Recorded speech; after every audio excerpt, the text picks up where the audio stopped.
Allahu Akbar, Allahu Akbar. La ilaha illallah. Allah.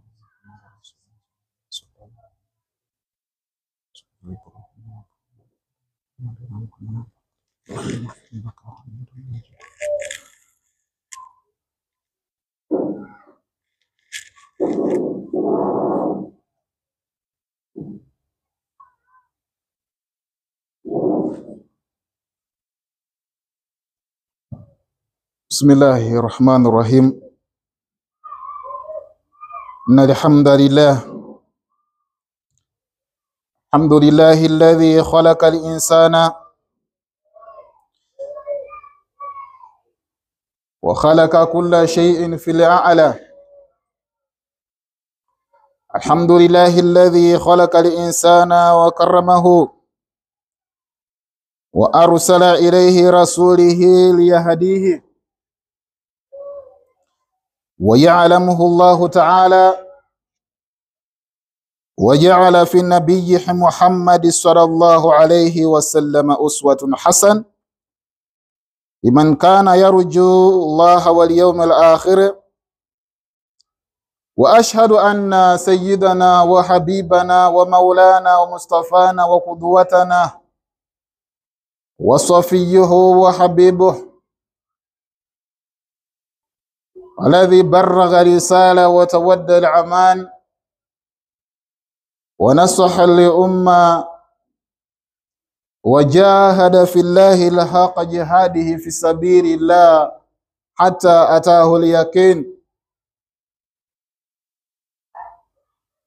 wa tarakana ala al-mahajati al-bayda layluha kana haliha la yazighu anha ila halik. أوصيكم عباد الله ونفسي المقتصر بتقوى الله عز وجل فإنها وصية الله الأولين والآخرين كما قال تعالى في محكم تنزيله يقول بعد أعوذ بالله السميع العليم من الشيطان الرجيم ولقد وصينا الذين أوتوا الكتاب من قبلكم وإياكم أن اتقوا الله. Baada ya kumshukuru Mwenyezi Mungu Subhanahu wa Ta'ala, tunamtakia rahma na amani ziwe juu yake kipenzi chetu, mwalimu wetu, nabina wetu Muhammad sallallahu alayhi wasallam. Fi khutubatuna al-yawma insha Allah satanawalu an sifat nabiyina Muhammad sallallahu alayhi wasallam. Katika maudhui yetu siku ya leo yaumul Jum'a tutazungumzia sifa za nabiyuna Muhammad sallallahu alayhi wasallam. Tumutambue nabiyuna Muhammad sallallahu alayhi wasallam alikuwa yupi? Tumutambue nabiyuna Muhammad sallallahu alayhi wasallam aliishi maisha gani, ili hali mfuasi wake nabiyuna Muhammad sallallahu alayhi wasallama wanaweza pata fursa ya kufuata nyayo za Mtume Muhammad sallallahu alayhi wasallama kwa asri au asasu ambaye iko sawa sawa. Alivyokuwa Mtume Muhammad sallallahu alayhi wasallam kana rahmatan. Nabiyuna Allah alayhi salatu wasalam alikuwa mwenye rehma. Ni sifa ya kwanza tumjue mtume wetu Muhammad sallallahu alayhi wasallama alikuwa rehma kwa walimwengu wote ambaye tunapatikana katika karni hii. Bila vile Mwenyezi Mungu alivyomzungumzia katika Qur'an Karim, wama arsalnaka ila rahmatan lil alamin, na hatukumtuma ila kwa kuwa rehma kwa walimwengu wote. Watu tunafanya madhambi, wengine tumefuata nyayo za mababu zetu ambaye sio asri ya akida, Alipokuja Mtume Muhammad sallallahu alaihi wasallam kutuonyesha njia iliyokuwa sawa, Mola Azza wa Jalla ambaye anaitaka kila mmoja wake aifuate.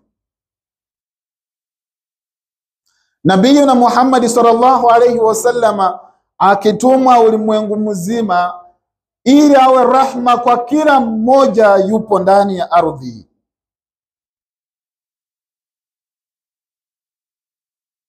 Ikiwa ni yeye Sayyiduna Muhammad sallallahu alaihi wasallam, innama ana rahmatan innama ana rahmatan muhdatun. Atuambia yeye Mtume Muhammad sallallahu alaihi wasallam, hakika mimi ni rehma iliyotumwa. Ndio maana ikifika siku ya yaumul jumua, kila kiumbe kina furaha. Kila mwenye kujua Allah subhanahu wa ta'ala ana furaha. Kila mwenye kujua aliyemuumba ana furaha. Tunapozungumza, kuna baadhi ya wenzetu wamelazwa, baadhi ya wenzetu wamewawa, baadhi ya wenzetu wanaandaliwa kuenda kuzikwa. Vile vile tumeona msiba wa viongozi ambaye mmoja wao waliopo ndani ya serikali, hivyo Mwenyezi Mungu akamuondoa katika laini ya waliokuwa wanapendwa na wananchi wao. Mtume Muhammad sallallahu alaihi wasallam alikuwa na rahma, na mwenyewe Mwenyezi Mungu ni amtuma kusema wewe ni rahmatul lil alamin, kwa kila mmoja anapatikana katika mgongo wa ardhi. Nabiina Allah sallallahu alaihi wasallam ni moja katika darsa ambazo ukimsoma we mwenyewe utafurahia. Ukisoma sifa za Mtume Muhammad sallallahu alaihi wasallam, ni wewe mwenyewe kujitakia tu kumchukia yeye sallallahu alaihi wasallam. Imam Ibn Qayyim al-Jawziyya asema kana nabii sallallahu alaihi wasallam rahmatun fi qawlihi fi aqwalihi. Nabii sallallahu alaihi wasallam alikuwa mwenye rehema katika maneno yake akizungumza. Ni mfano tunafaa tuchukulie kama sisi wafuasi wake sallallahu alaihi wasallam. Fi aqwalihi, akizungumza jambo lina rahma. Mtume sallallahu alaihi wasallam akizungumza maneno yake, wa afualuhu, analitekeleza na matendo kulingana bila amelisema lile jambo. Kisha asema wa akhlaquhu, na kwa tabia yake. Ukiangalia wanazuoni wakitaja sifa za Mtume Muhammad sallallahu alaihi wasallam, na ukikaa vizuri kusikiza sifa za Nabiyullah, utajipata ni kama ndo umesilimu siku ya leo, hujai mtambua sallallahu alaihi wasallam. Yeye napenda sana ukimsikiza Mtume Muhammad, achana tana mambo machache mtu wa mkejeli. Mtume asema mtume wetu sijui kazi kwa kafufuliwa na nguruwe. Wacha bwana, kaa chini msome Mtume Muhammad sallallahu alaihi wasallam, ndio utamjua uzuri wake alikuwa mtu wa aina gani. Ndio sallallahu alaihi wasallam. Nabiyuna Allah kana sidiq. Sallallahu alaihi wasallam alikuwa mkweli katika maneno.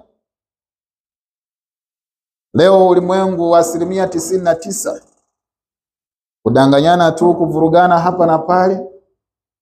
Mwanzako kamdanganya akaenda zake, ila 1% tu iliyobaki ndio ya wachache ambaye ndio wanamjua Mwenyezi Mungu na kuzungumza maneno yake iliyokuwa kweli.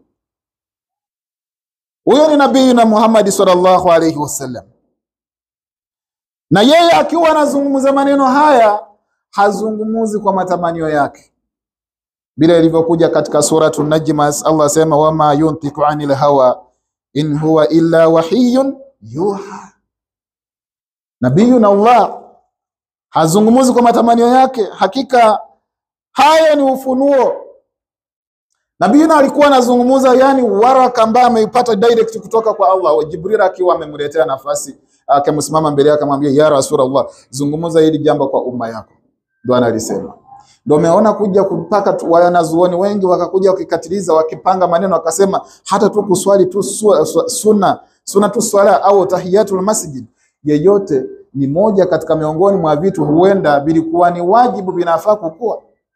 Lakini kwa nini? Ni Mtume Muhammad sallallahu alaihi wasallam hakufanya jambo lolote kwa kupenda kwake. Sifanya mimi nimefanya kwa amri ya Mwenyezi Mungu Subhanahu wa Ta'ala. Ndio maana asema wama yuntiku anil hawa. Hakufanya tu useme nikipenda naweza fanya, nikipenda naweza wacha. Hakuna kitu kama hicho. Huyo ni nabii na Muhammad sallallahu alayhi wasallam. Kaja akatuambia katika hadithi iliyokuwa sahihi, atuambia Muhammad sallallahu alayhi wasallam yaqulu qulil haqq walau kana mura. Fi riwaya Imam Ahmad asema qulil haqq wa in kana mura, semeni ukweli hata kama ni chungu. Kuna baadhi ya wenzetu ukimwambia ukweli anakuchukia maisha yake yote. Kuna baadhi ya wenzetu ukimkaribisha na ukweli hapendi ukweli, anataka tu kuishi nyuma ya kateni ambaye kudanganya tu ndio maisha yake yaweze kuendelea bila anavyopenda mwenyewe. Lakini angalieni sallallahu alaihi wasallam, ikiwa wewe unamfuata sallallahu alaihi wasallam, kulila haq, ongeni ukweli. Ikiwa umemuona yule ndiye amepokonya simu ya mwenzako, wakauliza nani kachukua simu ya fulani, sema ni huyu, semeni ukweli. Wa in kana mura au wala kana mura, hata kama ni chungu semeni ukweli. Lakini ukiingia sehemu zingine ambazo ziko sacred, waulize nani kamuangusha fulani, pengine ameumia, kila mtu mmoja amwangalia mwenzake, hakuna mwenye anamtaja fulani ndiye amefanya na amemuona. Wengine huogopa, wengine hufanya sema mimi nikisema pengine nitakuja kuaibika. Hakuna kuaibika ikifika kwa jambo la kumuongeza la kuzungumza ukweli mbele ya Mwenyezi Mungu Subhanahu wa Ta'ala. Ni hayo maneno. Imamu Nawawi asema asdiqu asasu nubuwa, ukweli ndio asili ya unabii. Ndio maana Mtume Muhammad sallallahu alaihi wasallam akachukuliwa kuwa nabii na wetu. Kaandaliwa kutoka miaka 4, akachukuliwa, akapasuliwa kifua chake, akatoa nafsi yake, roho yake, wakaisafisha, wakairejesha, kisha Allah akawa amemweka mbali na mipaka za kufanya mambo ambayo itaweza kumkasirisha Mwenyezi Mungu Subhanahu wa Ta'ala. Angalieni sallallahu alayhi wasallam, huyo ndio kiongozi wa umma, mwalimu wa umma, ni chuo cha kila mmoja ambaye ni Muislamu. Na pengine kusema tu ukweli inaweza kuwa hidayah kwa mtu mwingine. Sema ukweli, fulani akafanya vipi, akawa amepata uongozi. Waislamu wanaojulikana sana, asema Waislamu hawadanganyi, mpaka wasiokuwa Waislamu wanatambua, asema Waislamu hawadanganyi bwana, wewe umedanganya mara hii. Wale si Waislamu lakini wanakuja kumjua Mtume Muhammad sallallahu alaihi wasallam kutuliko sisi wenyewe ambaye ni Waislamu na ni wafuasi wake. Kutunza sunna ya Mtume Muhammad sallallahu alaihi wasallam. Ukiangalia katika jamii, wengi wamewacha sunna ya Mtume Muhammad sallallahu alaihi wasallam. Utamkuta ambaye Myahudi ametunza ndevu yake vizuri, amenyoa kichwa chake kipo safi kabisa, avaa mavazi ipo safi, lakini ukifika kwenye mfuasi wa Mtume Muhammad sallallahu alaihi wasallam amechaka kichwa, mwenyewe amechaka, ndevu anyoa. Kunyoa si shida, lakini kutunza ni sunna. Malaika wanatezea hapa hivi wakifurahia. Wewe unaonaje malaika wakiwa hapo, kila malaika ameshikilia nyuzo moja moja tu hapa hivi? Ni sunna ya Mtume Muhammad sallallahu alaihi wasallam. Ukisoma kitabu cha Imamu Jafar alipokuwa anamuelezea sifa zake, unakaa paka unatamani ningemuona Mtume Muhammad sallallahu alaihi wasallam. Lakini mwenyewe anatuambia siku ya yaumul qiyama tutamuona yeye, tutasimama na yeye sallallahu alaihi wasallam.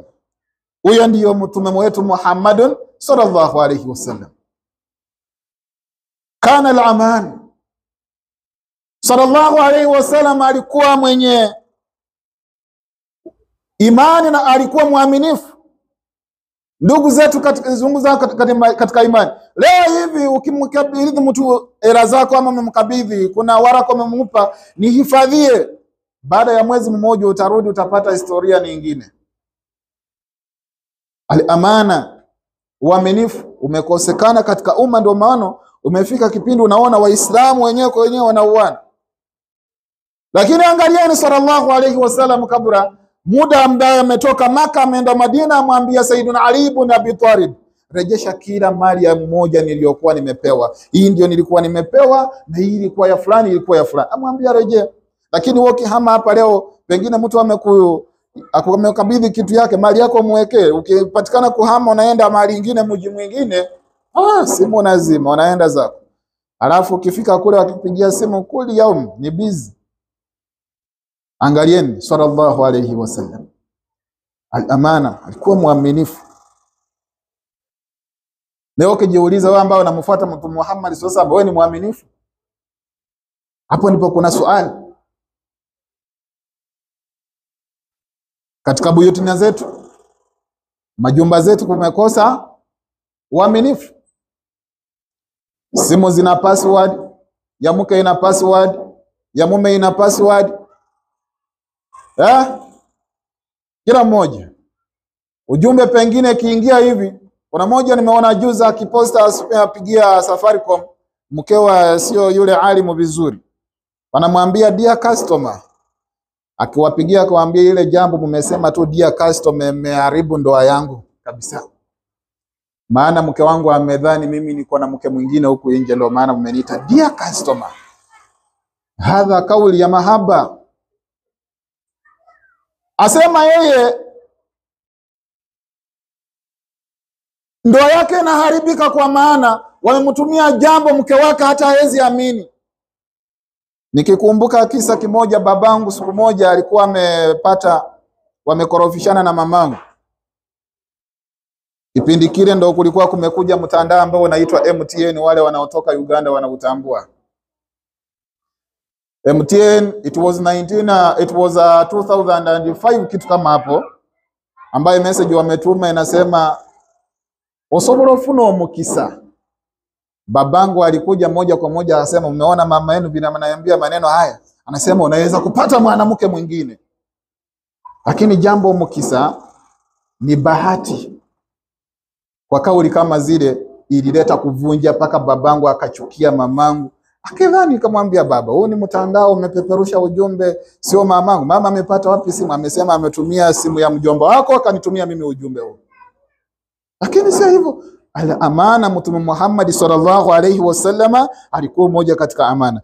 Inni lakum rasulun amin. Allah tuambia hakika mimi ni mtume muaminifu kwenu. Angekuwa muaminifu sasa hatungefuata kitabu Qur'an Karim, hatungekifuata hata siku moja. Ndio maana umeona Mtume Muhammad sallallahu alayhi wasallama baada ya kusomesha masahabi wake, wale waliokuja wakikuta masahabi, mmoja alipomfikia Sayyiduna Ali ibn Abi Talib akamwambia akhbirni anil taqwa. Amuuliza kuhusu takwa, amuuliza kuhusu iman. Amwambia ataqwa al-khawf bil jarir, ni kukuwa na utifu katika roho yako. Baadhi ya watu wanakosa uaminifu, wanafanya vitu dhahira wazi wazi. Wengine wanasema mchana nitaonekana, nitafanya usiku. Anasema nisubiri usiku kitu saa 3 hapo, maana atamjua leo fulani hata kuwepo hata muona. Lakini kwa bahati mbaya pengine unapatikana huko na msiba, umekatwa mguu, pengine umepigwa marisasi, ndio tukajua fulani kumbe hakuwa muaminifu yule. Hapo ndipo tunakuta kujua alama za mtu ambaye sio munafiki, sio muamini.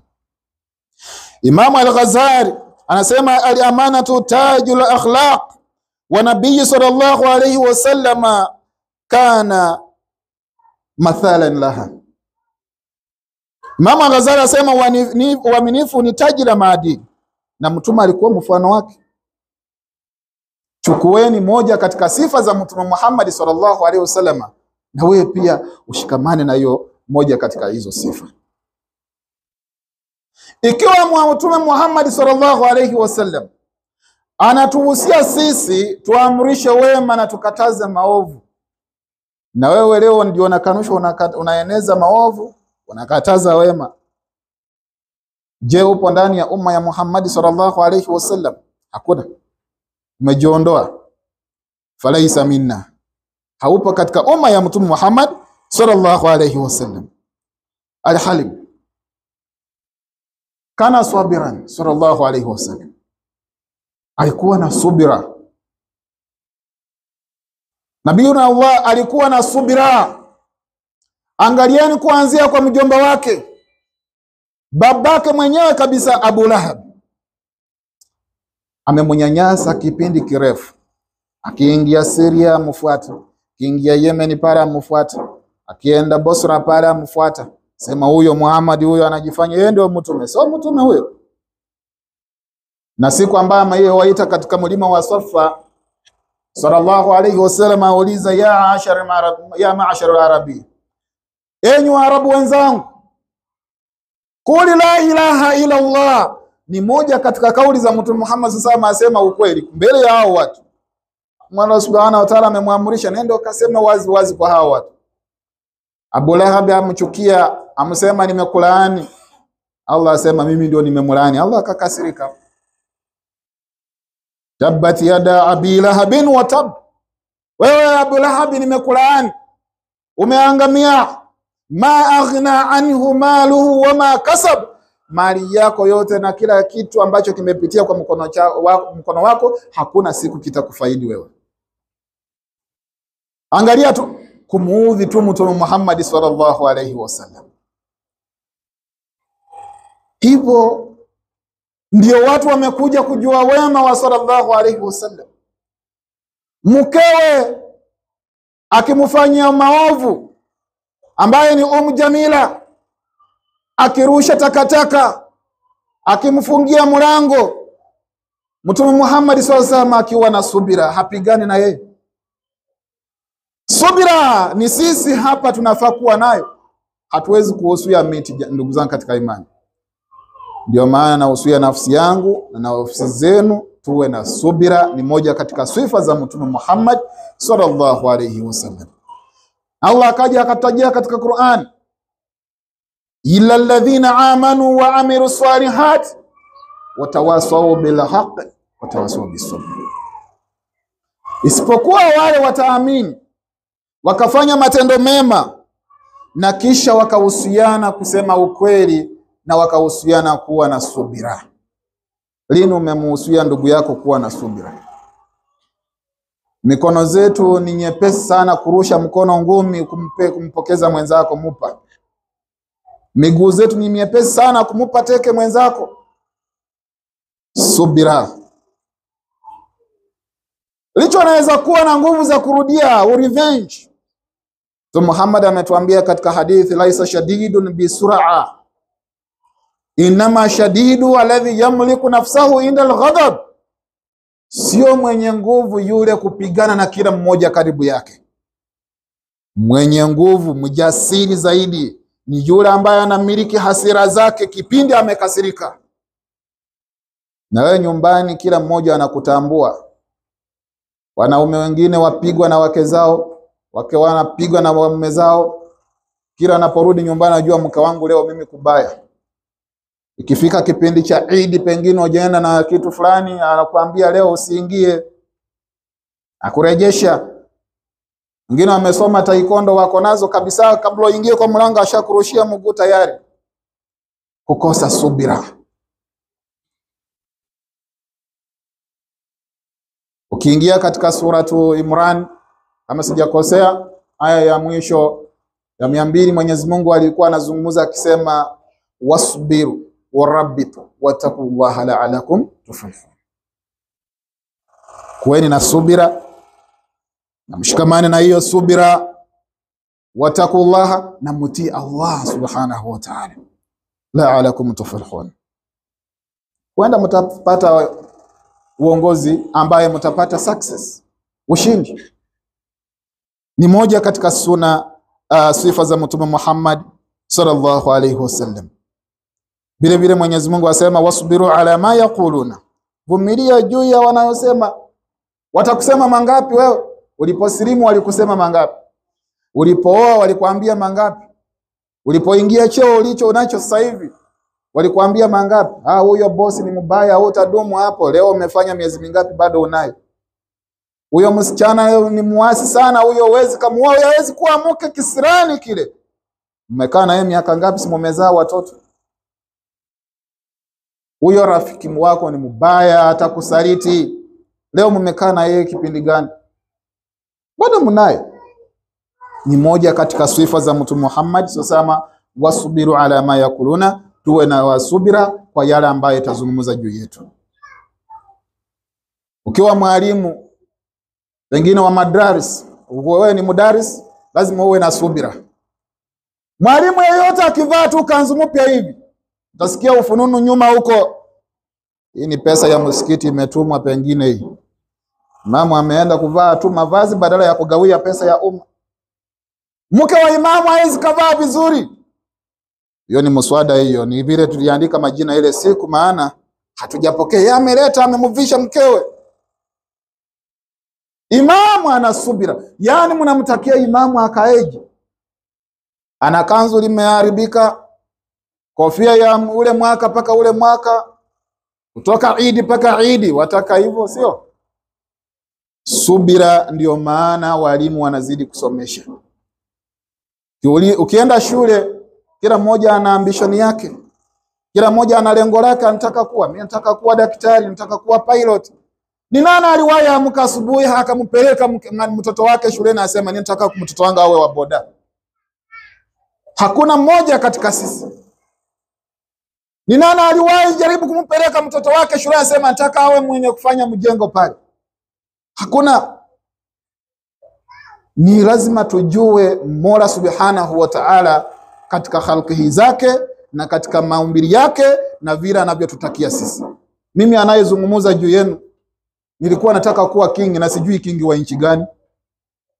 Nchi yetu ilishatekwa na wenyewe. Huwezi kuwa mfalme. Nilipofika hapo form 3 nikaanza kutangatanga au sijui nataka kufanya nini, juu kwetu nachagua masomo kiwa form 3. Nataka kuwa nani?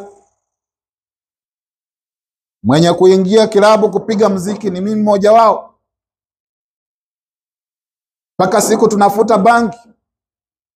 Paka nikasema mimi Waislamu na wachukia.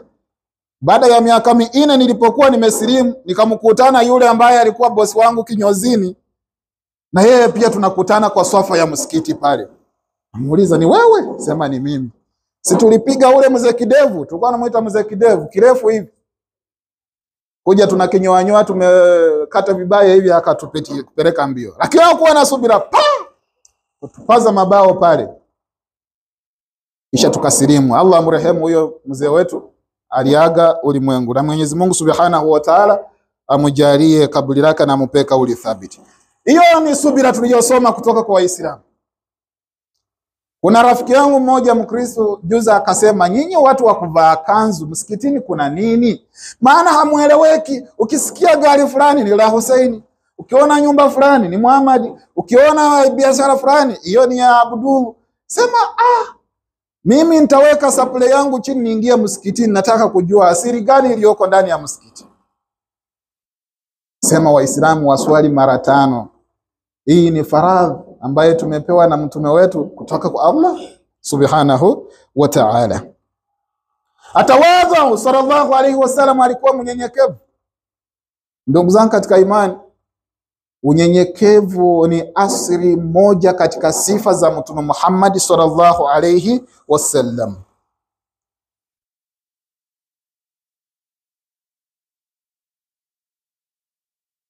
Na anatuambia katika hadithi, man tawadha Allahu rafa'a Allahu, yeyote anakuwa mnyenyekevu Allah anamnyanyua daraja zake. Leo bado uko hapa, ukiwa kazini, ukiwa mwenye kiburi kimbelembele kuongea sana, na lini watakuongeza mshahara? Sema bosi akae hivi asema siku moja, kweli huyu kijana mzuri. Kuna mbaba mmoja mfalme alikuwa mwenye mali sana. Na huyu mfalme kwa kuwa yeye hana mtoto wa kurithi mali yake, kulikuwa kijana mmoja duni sana pale. Wachini kabisa wanamtuma, nenda niletee choma pale, niletee sigara, vitu kama hizo. Siku moja akasema kila mmoja hapa atakuja takuwa na yeye dina. Wakaandaa hiyo sherehe hiyo siku, akaandaa baadhi ya bahasha zingine, akaweka ndani pesa na zingine ameweka waraka zingine hawajui. Basi hiyo siku ilipofika, huyu mfalme akaamka kuanza kuzungumza na kila mmoja pale, na akasema nimewaandalia zawadi hapa na kila mmoja atakuja achukue mmoja yake. Alikuwa wa kwanza kabisa ni ule mlinzi wake wa karibu, amwambia ya mfalme, mimi sitaweza kuchukua, ningechukua ile Qur'an, lakini kwa kuwa nakupenda sana sitaki mtu akaja kudhuru wewe akakupiga pengine mshale, ndiko macho yako iko kila mahali kumwangalia yule. Kwa hivyo ni utanisamea, nitachukua tu bahasha, hamna shida, chukua kile kinachokuridhisha wewe. Mwingine akuja, wewe watu baadhi kuja, mimi ni nini waziri wako mwandishi, nitakuwa bize kuandika. Basi kila mmoja mpaka watu wakachukua hizo bahasha, kabakia yule kijana. Mbia nenda uje uchukue. Kijana alipokuja akachukua mushafu ya Qur'an. Alipochagua mushafu, asema mimi mamangu alikuwa ananiahidi kunibaia mushafu, lakini hakuwahi kufanikiwa kupata pesa ya kununua mushafu. Leo nimeupata hapa, nimechukua mimi. Mmoja fungua ndani, pata kuna ujumbe, bahasha ya pesa, na kuna ujumbe ambaye ujumbe unasema wewe ndio mrithi wa mali zangu nikiwa nimeaga dunia. Mlinzi abakia na bahasha ya pesa tu kidogo, na waziri wengine wabakia na pesa tu kidogo. Yule kijana ambaye alikuwa anatuma sigara pale na vitu zingine, arudi hapa kuwa mrithi. Angalieni, ni katika daraja ambayo Mwenyezi Mungu Subhanahu wa Ta'ala alimpandisha mwenyewe kwa kupenda kwake. Imamu Shafi asema tawadhu yarfa'u sha'nan al-insan wa nabii sallallahu alayhi wasallam kana sayyidan mutawadhi'in. Imamu Shafi asema unyenyekevu huinua hadhi ya mtu, na Mtume Muhammad sallallahu alayhi wasallam alikuwa kiongozi wa wanyenyekevu. Tujifunze kutoka na sifa za Mtume Muhammad sallallahu alayhi wasallam. Al-adil. Sasa alikuwa kana adil, alikuwa mwenye uadilifu. Halali sehemu moja, haangalii huyu ndiye amekuja na pengine kitu kidogo, hapana. Ana uadilifu kwa kila mmoja. Yeye sallallahu alayhi wasallam, wa amiratul aida bainakum, adila bainakum, nimeamrishwa niwe mwenye uadilifu kwenu. Hawezi kutudhulumu sisi akuwe mmoja katika hii mwingine aende huku, no. Sasa asema mimi nimeamrishwa kuwa al-adlu bainakum, niwe mwadilifu katikati yenu. Imamu anaweza kuwa akosa kuwa mwadilifu na akuwe kati yenu. Mtoto ameletwa mpaka shule zingine wanapeleka mtoto, pengine wanagawia wenye wanajulikana kitu, hawa apewe. Hiyo sio uadilifu. Ndio hiyo sasa. Nabii sallallahu alayhi wasallama alikuwa miongoni mwa watu ambaye sidiki fi kaulihi wa amini fil ahd, mkweli katika maneno yake. Na tukira kurudia hapo kusema ukweli na pia kuwa na subira ni moja katika sifa za Mtume Muhammad sallallahu alayhi wasallam. Namalizia na kisa kimoja cha wabwana watatu walikuwa wanaitwa Abdullah Atarifi. Abdullah Atarifi ni jambo ambalo lilikuja likaanza kuwasumbua, kila mmoja anataka kurithi, wote wanaitwa Abdullah. Lakini kutoka na sifa za Mtume Muhammad sallallahu alayhi wasallam wakaanzia kule. Yule asema nataka kumsoma Muhammad, asoma Muhammad, amjue Muhammad ni nani, amesoma vitabu zote hajamjua. Ameenda paka Germany, wamwambia Muhammad ukitaka kumsoma vizuri nenda Maka, mahali ambapo amezaliwa. Afika Maka, amkuta Muhammad ameeneza dini, aliaga dunia, hayupo. Asema basi nimeshamkamilisha mwenyewe, nimesoma, nataka kuzuru nchi tofauti nijue Muhammad huyu kweli alichokisomesha nicho watu wanafanya. Alianzia Kongo, nchi hapa jirani Kongo tu hapa. Afika huko apata watu wa matusi, mara ndani ya msikiti, mjinga huyu mshenzi. Sema wallahi mtume hakuwahi tukana mtu, sababu ni muslim fusukun. Kumtukana muislamu wako mwenzako ni jambo la ukafiri, ni jambo la kitendo cha dhambi. Akapanda Sudan. Alipopanda Sudan akuta kuna baadhi ya Waarabu weupe na weusi. Wakifika kwenye swala wakiguunganisha mikono miguu karibu huyu mweupe asongesha mguu wake ataka ukaribie wa mweusi. Asema Muhammad sallallahu alaihi wasallam alikuwa Mwarabu, hakuwahi fanya jambo kama hili. Kama yeye ndiye alikuwa hivyo, sasa yeye huyu afanyaje? Ataki kubainisha mguu. Ndio maana unakuta kuna baadhi ya wengine wanafarikiana, mwingine hataki kumguza mguu. Mpaka Sheikh mmoja Imam Mcheyune hafidhahullah alisema kulitokea vita ndani ya msikiti pale mji wa Kampala. Yule tu kumwambia tuunganishe mguu. Imam alisema shetani itakusimama katika, amuuliza shetani gani? Alimfuata mpaka wamalize swala watoka nje. Wewe umejua shetani imesimama karibu na sisi. Imam alitusomesha, afuata maadili. Sasa ule bwana atoka Sudan aingia Kenya, asoma sifa za Mtume Muhammad sallallahu alaihi wasallam. Amkute nabiyuna Allah wanaweka maandishi yake kwenye matendo ama. Aingia Kenya apata watu ni wazuri, wana sunna kweli, sema mashaallah, huku ni kweli hapa. Wanahagiana Juma Mubarak wanahag, lakini wakimaliza sema huku sasa ndio kuna Uislamu wa Mtume Muhammad sallallahu alaihi wasallam. So alipotoka nje ya msikiti apata viatu zake sasa zimeenda, sema sasa huko ndio kubaya zaidi. Huyu bwana ambaye wanaitwa Abdallah walipofika hapo, tukimalizia, walipokuwa wanaenda wakamkuta bwana amepoteza ngamia wake. Anasema umemuona ngamia wangu? Asema hapana. Nimemuona. Sema afananaje? Ngamia wako ana mguu mmoja umekatika. Wewe mwana, nimemuona ngamia wako. Mguu wako, ngamia wako ana jicho moja. Ngamia wako umeona? Ngamia wako amekatika mkia. Akarudi kwa yule ambaye amemwambia mguu umekatika, amwambia umejuaje kama ngamia wako amekatika mguu? Asema kawaida mguu, ngamia wakitembea miguu mahali ametoa mguu wa kwanza ndio wa nyuma kuelekea. So hii alikuwa anachoma tu hivi. Nikajua ngamia wako amevunjika mguu. Sema kweli wewe. Aenda kwa yule, umemjuaje ngamia wangu ako na jicho moja? Asema ngamia wako ako na jicho moja, maana ngamia kama kawaida wanyama wakila majani wanachuna huku na huku. Huyu ngamia wako alikuwa anachuna sehemu moja, nikajua ni ngamia wako huyu. Aenda ule watatu, bwana umejuaje ngamia wangu amekatika mkia? Asema ngamia wako nimejua amekatika mkia juu. Ngamia kama kawaida yake kama anajisaidia hasaidii kwa nusu nusu. Hasa huyu ngamia wako imekuta amekandika nusu nusu, zikajua huyu ngamia wako ndio huyu. Sema basi nyinyi bwana ni wezi, tumeiba ngamia wangu, tuende kwa kadhi. Na kule kijiji kulikuwa siku wameandaa watu wa kunyongwa. Baadhi ya maasi wamefanya. Wakifika kule kijijini wamkuta nani? Kadhi. Kadhi asema hii kesi yenu ni ngumu sana. Itabidi munipe siku ya leo nifanye baathi kidogo research ili niweze kuwahukumu vizuri. Walipolala hapo, bwana jikoni andaa haraka, wakatengeneza pale chakula, upika jipirao mbuzi pale chinja. Kachinja. Walipowaletea chakula kuwasafu, jamaa ndo ashika donge la mwaje kwanza tu hivi. Asema jamani msile chakula, msile chakula. Chakula hiki ni haramu, ni kibaya sana. Huyu kweli asema kweli chakula ni kibaya. Mwingine asema chakula ni kibaya. Wanamwambia mbona umejuaje chakula changu ni kibaya? Sema bwana chakula, nyama ina mafuta sana. Hii nyama ni nyama ya mbwa bwana. These are dog meat. Wamwambia chakula bwana, chakula chenyewe kina nyonga bwana, chapati zimekandwa na mwanamke mwenye ujauzito ako karibu kuzaa huyu. Vipi hao watu nini namna gani?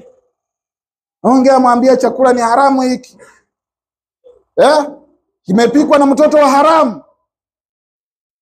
Bwana akatoka hapo kufanya baathi yako moja kwa moja. Akiingia pale akaenda kuangalia wa kwanza kumtafuta yule mama ambaye alikuwa mpishi karibu jikoni yake. Alipofika hapo, fulani hapo hospitali ameenda kujifungua. Sema ule jamaa kumbe ameniambia ukweli. Mama mwenye mjamzito amesukuma hizi chapati ndio maana zijakuwa sawa. Akakimbia kwa ule bwana ambaye amebuzia mbuzi. Akifika hapa amwambia wewe mbuzi umetoa wapi bwana? Mbuzi kilikuwa hapa, mamaka aliaga kikizaliwa kulikuwa na mbwa hapo kikinyonya hapo paka vile kilikuwa. Jamaa amejua nyama ni mbuzi kweli, ni nyama ya mbwa kweli. Mamangu nimeambiwa mimi ni mtoto wa haramu, mtoto wa zinaa. Leo panga wangu ndo huu hapa. Usiponiambia ukweli mimi na wewe tunamalizana. Mama amwambia babako pia vile alikuwa mkali hivyo kijiji hiki. Hakuna mtu asiyemjua. na kila mwanamke aliyokuwa naye akikosa kuzaa alikuwa anamchinja. Mimi nikaona hapa nisipozaa nina shida, nikapita na mfanyikazi, ndio maana ni wewe leo. Kadhi aona kweli yeye ni mhukumu na ni mtoto wa haramu kweli. Arudi nyumbani kukaa keti na wazee, akawauliza, bwana, ulijuaje kichakula kile kimepikwa na mwanamke ambaye ni mjamzito? Akasema, chakula chapati zikisukumwa hazifai kukuwa na milima, mara zisifai kuwa na kona kona, chapati inakuwa sawa sawa flat. Yaani kama kumaliza. Sema, bwana, wewe ulijuaje kama ni mtoto wa zinaa? Anzia kwa ule. Sema, nilijua hivyo juu ikiwa natuambia hapa tupike chakula, tupikie, ukamwambia mfanyikazi atufanyie ujasusi, atuspy sisi, ajue tunasema maneno gani. Ndio maana nilijua ili mtoto wa zinaa. Asema basi mtoto wa zinaa ndiye anamjua mtoto wa zinaa, asiyekuwa wa zinaa asiwezi kumjua wa zinaa. Kwa hiyo mtoto wa zinaa harithi, nyinyi katika nyinyi wote wewe ndio haurithi. Aqul ma tasma'un wastaghfirullaha li wa lakum wa lisa'il mu'minin wa lismi'atin min kulli dhanbi wastaghfiruhu innahu kana ghafurur rahim.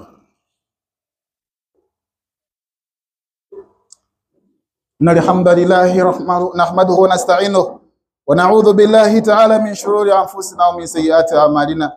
Innahu man yahdihillahu fala mudilla lahu wa man yudlilhu fala hadiya lahu.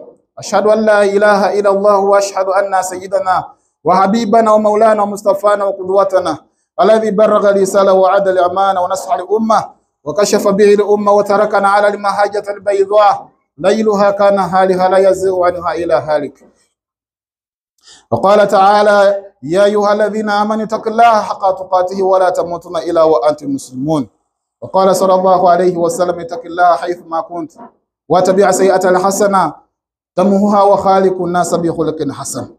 وقال صلى الله عليه وسلم في حديث شريف ليس شديد بسرعة إنما شديد الذي يملك نفسه عند الغضب. وقال تعالى في محكم تنزيله إن الله وملائكته يصلون على النبي يا أيها الذين آمنوا صلوا عليه وسلموا تسليما. اللهم صل على سيدنا محمد وعلى آل محمد كما صليت على سيدنا إبراهيم وعلى آل إبراهيم إنك حميد مجيد. بارك الله مع ربة خلفاء راشدين منهم سيدنا أبو بكر الصديق رضي الله عنه، وأمير المؤمنين سيدنا عمر بن الخطاب رضي الله عنه، وأمير المؤمنين سيدنا عثمان بن عفان رضي الله عنه، وأمير المؤمنين سيدنا علي بن أبي طالب رضي الله عنه. اللهم أعز الإسلام والمسلمين وذر الشرك المشركين وداعمر أعداء الدين. ربنا آتنا في الدنيا حسنة وفي الآخرة حسنة وقنا عذاب النار وأقم الصلاة إن الصلاة كانت على المؤمنين كتابا موقوتا.